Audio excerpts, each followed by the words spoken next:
Hi, welcome to Everhot. I'm Graham, and in this film we'll show you how to adjust the oven delay timer within the cooker. Now, it's common to all of the cookers, and the oven delay timer enables you to slow down the heat up of the oven, so by up to 12 hours.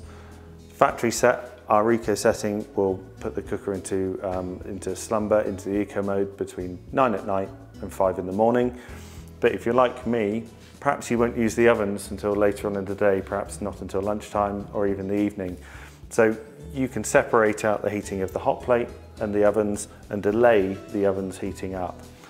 You do that by pushing and holding the eco button, which takes you into the main settings menu, where you can adjust the calendar, the eco times, or use the skip function.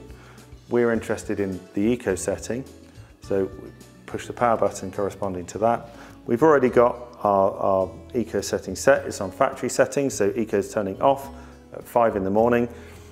And at that point, the hot plate and the ovens would normally heat up together, but you can delay the heating up of the ovens, and we'll show you how to do that.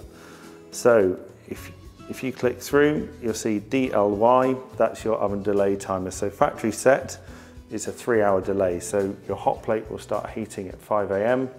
Your ovens won't start heating until 8 AM with a 3-hour delay.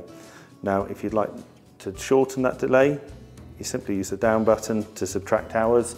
If you'd like to lengthen it, you use the up arrow, and you can delay the oven heating up by up to 12 hours.